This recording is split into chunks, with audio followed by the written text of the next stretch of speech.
விருதுநகர் மாவட்டம் ஆவியூர் கீழ உப்புளிகுண்டு சாலையில் இயங்கி வந்த தனியார் கல்குவாரி வளாகத்தில் வெடிபொருள் கிடங்கு ஒன்று இருந்தது. சுற்று வட்டாரத்தில் உள்ள 7-8 குவாரிகளுக்கு தேவையான சுமார் 1500 கிலோ வெடிபொருட்கள் இந்த கிடங்கில் சேகரித்து வைக்கப்பட்டிருந்ததாக கூறப்படுகிறது. இங்கு சரக்கு வாகனம் ஒன்றில் ஏற்றி வரப்பட்ட வெடிபொருட்களை இறக்கி வைக்கும் பணி நடந்தபோது அவை திடீரென வெடித்து சிதறின.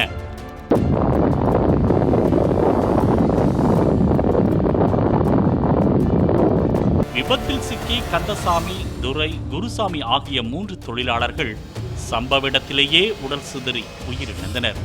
மூவரின் உடல் பாகங்கள் கிடங்குக்கு அருகில் ஆங்காங்கே விழுந்து கிடந்தன. அவற்றை சுமார் 2 மணி நேரம் போராடி மீட்பு படையினர் சேகரித்து பிரேத பரிசோதனைக்காக கொண்டு சென்றனர். வெடி விபத்தால் இப்பகுதியை சுற்றி பல கிலோமீட்டர் தூரம் வரை அதிர்வுகள் உணரப்பட்டதாக பொதுமக்கள் தெரிவித்தனர்.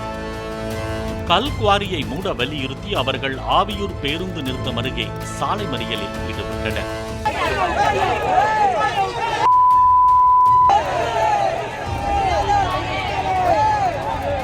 வெடி விபத்தால் வீடுகளில் பாளமாக விரிசல் ஏற்பட்டுள்ளதாகவும் உரிய நிவாரணம் தர வேண்டும் என்றும் வலியுறுத்தி போலீசாருடன் பொதுமக்கள் வாக்குவாதத்தில் ஈடுபட்டனர்.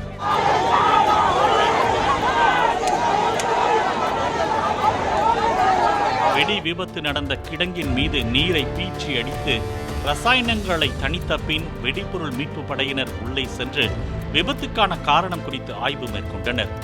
கல்குவாரியின் உரிமையாளரை கைது செய்த போலீசார் அவரது பங்குதாரர்கள் 3 பேரை தேடி வருவதாக கூறினர்.